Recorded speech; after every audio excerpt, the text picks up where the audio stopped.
So I am the manager of the group responsible here for coordinating and managing Canada's participation to the Stockholm Convention. And this includes the POPs Review Committee, or the POPRC, as well as preparing for the conference of the parties, or the COP. And I'd like to first start by thanking UNEP and the Secretariat for the opportunity to provide some of Canada's experiences in participating to the POPRC over the past many years. So many of you may know Canada currently has a technical expert on the committee. Her name is Michelle Kivi. She's not here with me at this time. She had a conflict this morning, and she'll try and join us as soon as possible. So on to slide 2. So the purpose of our talk today is to share our experience in the hope that it will provide some ideas for you. And in going through our experience, I'll be focusing on 2 main parts. The first one being the intersessional period, and the second part being the POPRC meeting itself. I'll provide a little bit of background on Canada's involvement, then I'll be talking about the process that we have established here to contribute to input, and I'll describe these steps, and finally I'll share some closing remarks. So a bit of background to start. Canada has played an active role in early efforts to develop the Stockholm Convention, and in fact we were among the first parties to ratify it. And we were involved with early research on the effects of POPs in the Great Lakes as well as in the Arctic. And this research was significant to global understanding of the problems caused by these substances. Early on, it was understood that international action was the only way to solve these issues. As a northern country, Canada is particularly impacted by these substances, and POPs introduced to the Canadian environment pose significant risks to the health of Canadians, especially to those living in the far north, who are at increased risk to POPs exposure due to a diet and culture that relies on foods harvested from their surroundings. So our participation has also meant that we have tried as best we can to provide input to the core work of the POPRC. And in our minds, this core work includes providing input to the request to draft the risk profiles, often referred to as the Annex E stage, as well as to the risk management evaluations, or the RMEs, are often called the Annex F stage. So on the next slide, this slide provides our thoughts on why we think broad participation is key to the success of the POPRC and consequently to the convention itself. So first, your participation is important to ensure that relevant information from your country is considered early on in the POPRC process. In other words, this is your chance to engage. As you may be aware, the drafters of the documents rely heavily on information from parties and non-parties, and having the most information possible ensures that the POPRC has before it broad, relevant, and accurate information. This in turn supports the POPRC in providing the most robust recommendations to the COP. Next, participating to the POPRC is the best way, we think, to prepare yourself for negotiations at an upcoming COP. So by having been a part of the evolution of the various files, you ensure you can also effectively participate at the COP. And lastly, by having a broad base of information that takes into account the global picture as this relates to a substance, the POPRC recommendations can also apply globally. So the next slide, slide number 5. So as I've said before, I think it's important to think about participation to the POPRC in 2 phases. So phase 1 being the intersessional period, and phase 2 being the POPRC meeting itself. So of course, the intersessional period refers to the time between 2 POPRCs where information is sought from parties and non-parties. We feel this is the key time to gather and submit information to requests on Annex E and F. And this is because the intersessional period allows the chair and the drafter of the different documents to review, assess, and consider the input provided, as well as seek further clarification if necessary. The POPRC meeting is the moment in the process where the POPRC experts meet face-to-face to discuss the risk profile and the risk management evaluation. This is the time to have focused discussions on ongoing issues that may need further clarification.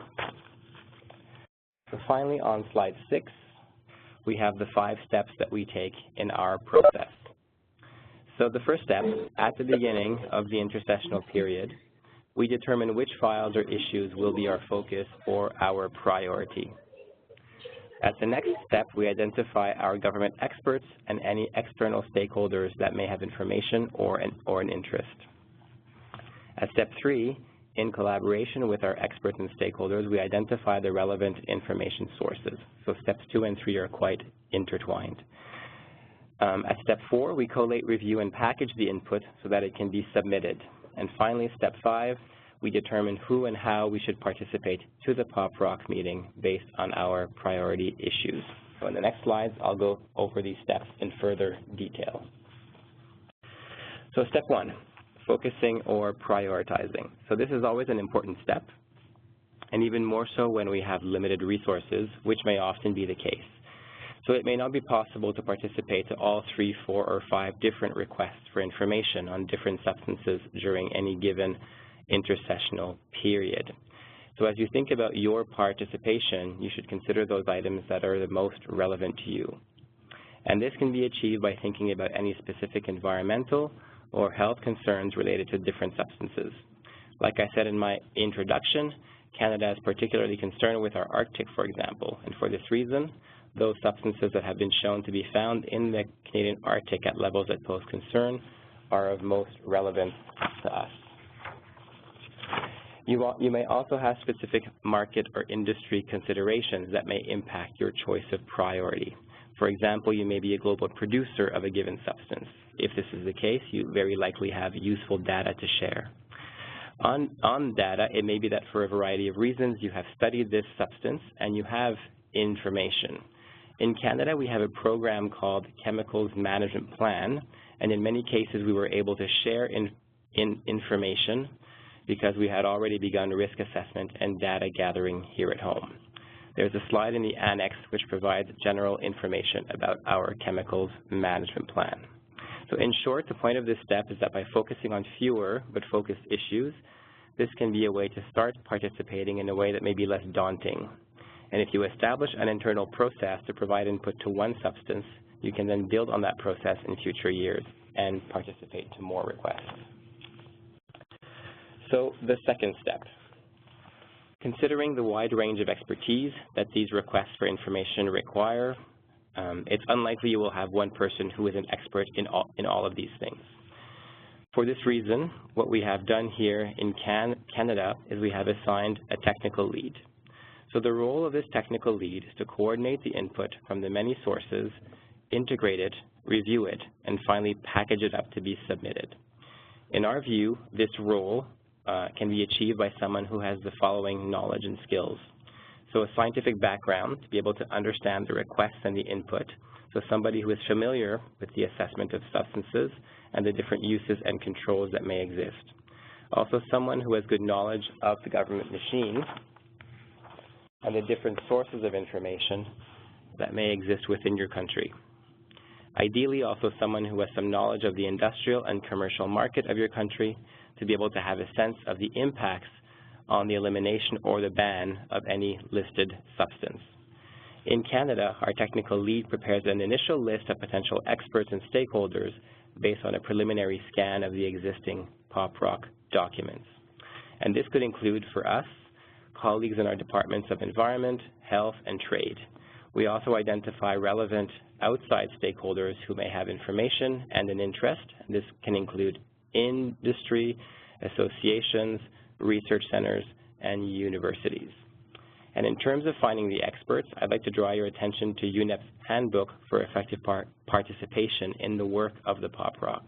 This reference is a very comprehensive guide for this step, and you should look at sections 4.3 and 4.4. So on step 3, the technical lead works with experts and stakeholders to identify the most relevant information sources within and outside government, helping and guiding experts and stakeholders to submit relevant information.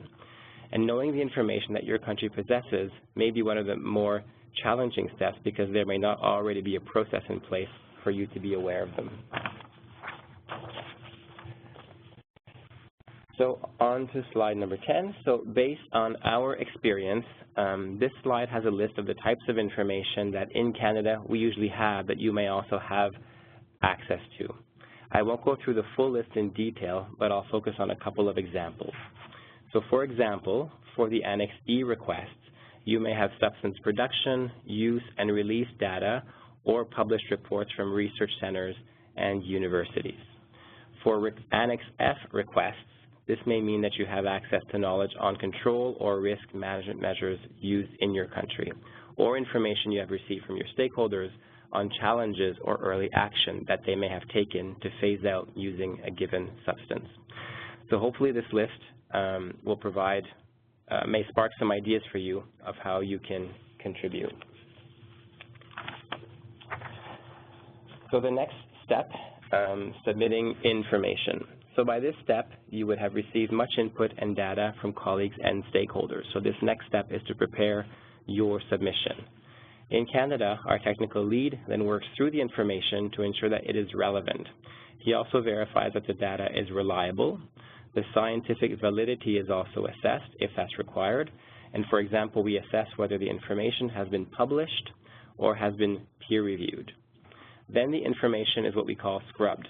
And by this we mean that we take the input that we have received and translate it into proposed changes within the documents themselves and add any comments to explain our proposed changes. We try to be as clear as possible in our suggestions to help the chair and drafter consider our comments in the best way. We also do our best to share our comments in a constructive manner. When we receive the next draft, the technical lead then makes sure to review how our comments have been considered, and we try as a group to learn from this. So the last step, going to the meeting. So the way that we prepare for POPRC meetings is through the preparation of what we call briefing notes. So such a note is prepared for all key agenda items to Canada. The technical lead is also in charge of this task. I've included in the annex to this deck a sample briefing note outline that can be used as a guide. In essence, this document groups together all the information that the Canadian participants need to be aware of to participate effectively at the meeting. The briefing notes include a list of all the relevant documents. It describes the actions that POPRC is expected to take, for example, to adopt a risk profile, and most importantly, it provides guidance to the POPRC participants, so an explanation of any issues or clarifications to watch out for at the meeting. As we get ready, we also prepare, if needed, POPRC documents with our notes and suggested edits. This can be useful for discussion in contact groups. The different Canadian participants also prepare their speaking points based on their role and expertise and based on the information found in the briefing notes. Then at the meeting itself, we do our best to listen to others' concerns and participate to informal discussions. And this can also be an opportunity to talk to other country participants about how they contribute and get ideas.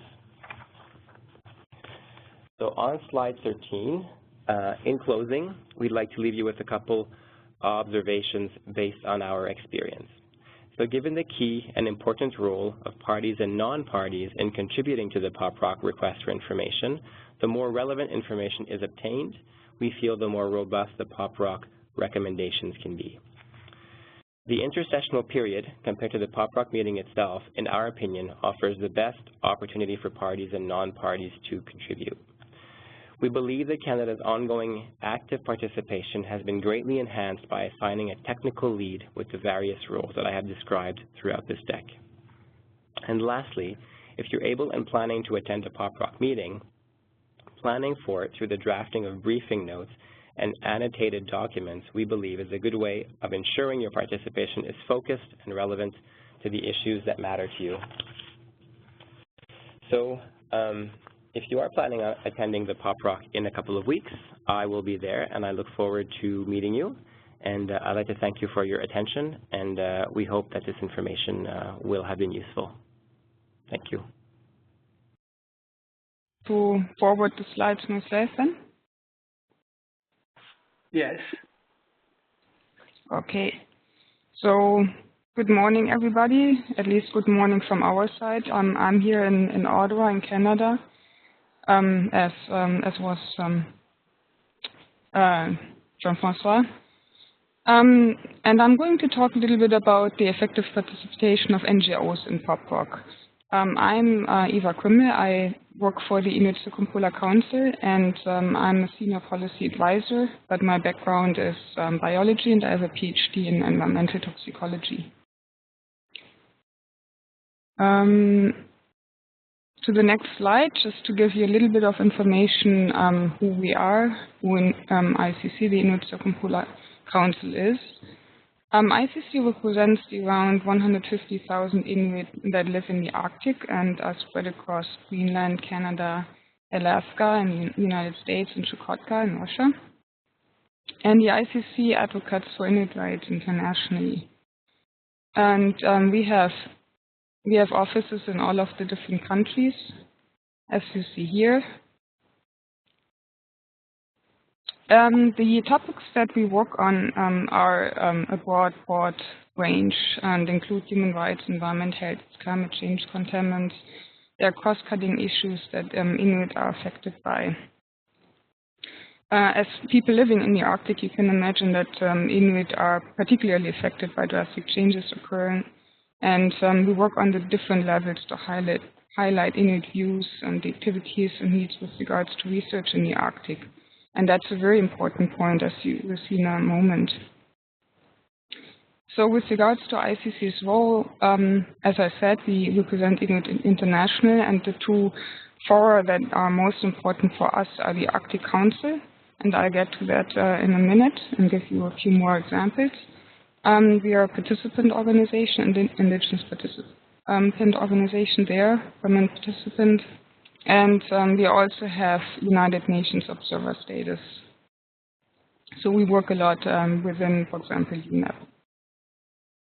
A very important forum for us here in Canada is the Northern Contaminants Program.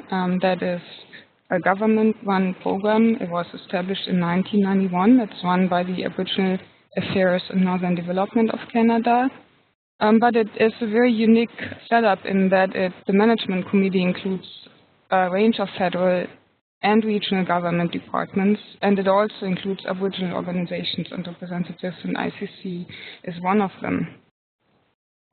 The NCP does research and monitoring of contaminants in the Canadian Arctic environment and the people. And as you see in the picture down there, Inuit, for example, are very engaged in the programs and help in many of the studies that are conducted, for example, sampling and conducting research on marine mammals, contaminant levels in marine mammals, etc. And one of the goals of the NCP is to reduce and, if possible, eliminate contaminants in country foods, educate people about contaminants in country foods, etc., and the Arctic environment in general. The information that the NCP provides also makes it into Arctic Council's Arctic Monitoring and Assessment Program. And that is, Arctic Council, for those of you who are not familiar with it, is an intergovernmental forum, and that includes all the Arctic states, Canada, Denmark, which includes Greenland and Faroe Islands, Finland, Iceland, Norway, Russia, Sweden, and the United States. But it also has 6 permanent participant organizations, which are the Arctic indigenous peoples represented there, and that also includes the Inuit Circumpolar Council. There are also observer countries, and I have to apologize, the list is not up to date. There is, as it says, applied here for China, but China is now also an observer. There are in total 12 observer countries, and there are also international organizations and NGOs that participate. And the priorities of AMAP are to look at levels of POPs and metals, etc., in the Arctic.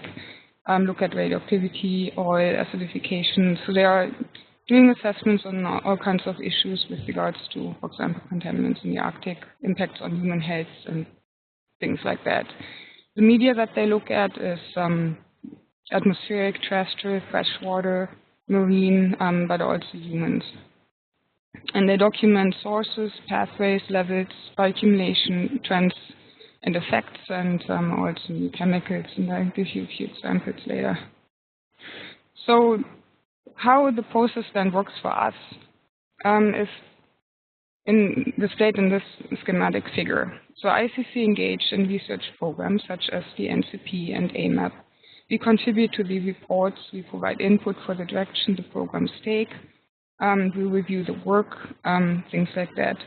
And then both programs do assessments and reports with that information, and that provides important information for things like POPRC and the Stockholm Convention, Minamata Convention, and Mercury, etc. And then hopefully that will lead to decrease in contaminant levels in the environment. The importance of the Arctic is outlined in the preamble of the Stockholm Convention. And I think that that's partly reflected in the work that Canada and also ICC put in the negotiations of the Stockholm Convention. It acknowledges that the Arctic ecosystem and indigenous peoples are particularly at risk because of biomagnification of POPs, and that the contamination of the traditional foods is a public health issue. And that is shown, if you look on the right-hand side, the graph from the Canadian Arctic Assessment Report 2 that was published in 2003, where it shows basically how PCBs in that case travel up the marine food chain in the Arctic and reach very high concentrations in the top predators. For example, from water to polar bears can be 3 billion times the levels. And then also Inuit who eat marine mammals in the past had levels of PCBs that were 30 times higher compared to people in the south. So Arctic data, as you can see from that, is an important indication for environmental long-range transport. There are no local sources, so all of the contaminants usually get into the Arctic by long-range transport. Persistence, because if you measure high values, it's clear that the levels persist in the Arctic. There's bioaccumulation and magnification. And then we also often have values and information about the toxicity, because we do see effects in Inuit populations. Just to give you an example with regards to our work at POPRC, I'm just using pentachlorophenol that was just recently added to the Stockholm Convention at the last COP. It's still used by the US, Canada, and India as a wood preservative, in Canada and the US, particularly in utility poles. In the risk profile, they always need information on bioaccumulation, toxicity, persistent long-range environmental transport. So as I said before, data from the Arctic is very important. We participate in all of the intersessional work, and I highly agree with Jean-François that it's very important to do that work intersessionally. But it's also very important to go to the meetings and be there for the discussions and contact groups, etc. As you probably heard, PCP was then recommended to NXA, and then also the Stockholm Convention COP decided to add it, so it's now listed in, or will be listed in NXA. With regards to AMAP and NCP data on PCP, we had, for example, in 2002 publication that came out of a project funded by NCP, which found that PCP is one of the most abundant phenolic compounds in Nunavik. That's one of the Canadian Arctic regions. And then also very recently the AMAP produced in 2014 a technical report that outlined trends in Stockholm Convention POPs. And that highlighted recent significant increases of PCP in Inuit land from Nunavik. So it is, as I mentioned, an important issue for Inuit, and that's why we participate. With regards to effective involvement, as you saw, research is extremely important to inform decision making, and publishing research is only the very first step. That if research is published doesn't necessarily mean that it's making it into the risk profiles, etc. So again, it's important to make sure that that research is added into the risk profiles and risk management evaluations. So it is important that the results of any research is used in policy development and decision making. It's also very important that the people that are affected are involved and represented. And programs such as the NCP, which also fund our participations, are crucial to help build capacity and make sure that indigenous peoples, in our case, and civil society can participate and provide information and display how it affects their populations or themselves. So that's a very important part, and being at the meetings, I think, is very important because it reminds members of the POPRC, for example, that it's not only, you look at data on paper, but you tend to forget how important it is for the people that actually live, in our case, in the Arctic. So that's very important. For us, it's also important because as we heard, even Canada has problems with capacity, and you can imagine that for us it's even worse. In our office here, we are 5 to 7 people, and everybody, and you saw the list on issues that we work on, so it's very difficult for us to do all that work, and usually there are many chemicals at once. So we work closely with other NGOs, for example, IPAN, and we kind of divide up our capacity in that everybody tries to follow at least one chemical, and then we share documents and notes, and everybody provides the expertise. And all of the people that participate in these exercises are highly educated, have PhDs, etc. So it's extremely valuable to have all that input because everybody needs others to help with information. So I would like to thank the POPRC UNEP Secretariat for organizing the event and asking us to present, and I hope that this helped. If you have any questions, please let me know, and here's my email address, so I'm happy to answer any questions you may have. Yes, Michelle, please go ahead. Okay, great. Rob has been having lots of difficulties joining in, so I think I've conferenced him in to the meeting via phone. Rob, are you on the line? Yes. Can people hear me? I can hear you. Can everybody else hear him? Yes, of course. So one moment, I'm going to put up his presentation. So then please go ahead and signify me when to move the slide forward. Okay. Thank you. And to the group, my name is Robert Simon, and I'm here today representing the International Council of Chemical Associations. My colleague and I, Michelle Orfeh, work at the American Chemistry Council but support the activities of the ICCA. And wanted to share some perspectives from the private sector for this webinar. And thank you for including us. I think this is a great effort and something I think we've been encouraging for a long time, so it's nice to see that some of the educational efforts we're putting together collectively as a group can support, hopefully help support the POPRC. So just as way as a background from, and this is our first slide, Maria, in terms of just some background on the private sector's engagement in the convention, particularly for ICCA, the International Council of Chemical Associations.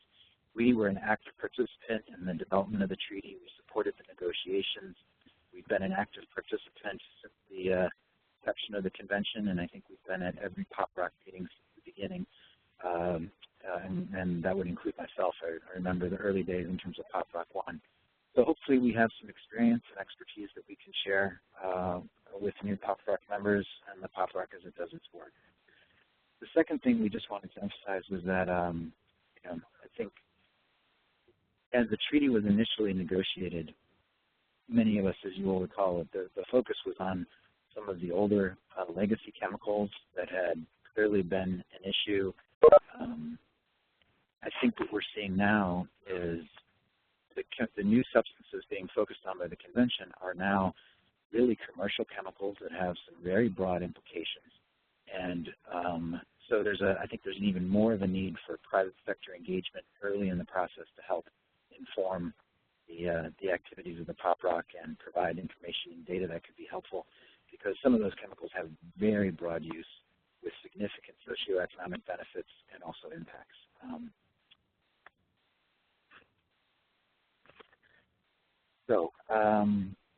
That was sort of just a basic intro, and I think what we were hoping to do today was just to share a few thoughts with the group about some suggestions for where we think there might be opportunities for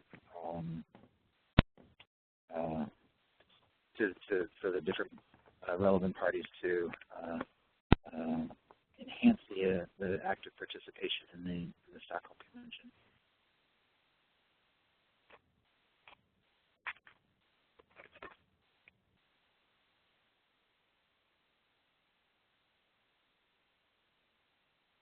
Apologize to the group.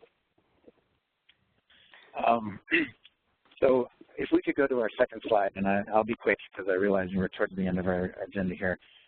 Our recommendations for enhancing the participation in the POPRC, we've tried to focus on some of the key participants. So as we look at things from a private sector perspective, I think the things that we just wanted to emphasize is, one, it's critical that industry participate early in the process. It is also important that what we try to do is encourage the different industry participants to provide information in the various steps of the POPRC process. So whether it be in the risk evaluation phase or in the risk management phase, to provide that information as early as possible. We'd also encourage the POPRC to utilize ICCA as a resource. We can definitely we'd like to try and help play a role of different industries and sectors as chemicals come up that may have an impact on those and where they may have important information to consider.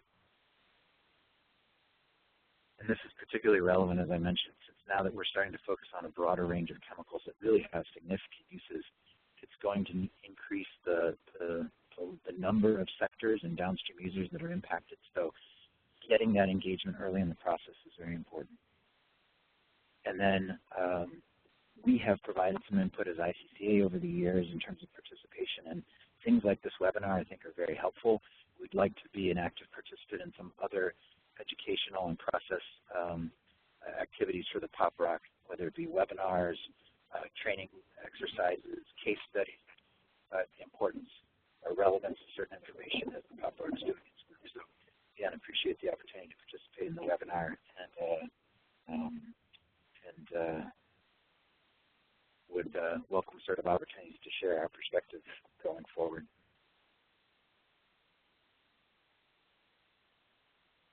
And then we did have some other recommendations for sort of the other participants. So one, in terms of just the overall parties, we would encourage parties and POPRC members as they're doing their work to be thinking about industry engagement earlier in the process. A couple specific recommendations we would have. One, encourage you to engage your local industry early on in the process.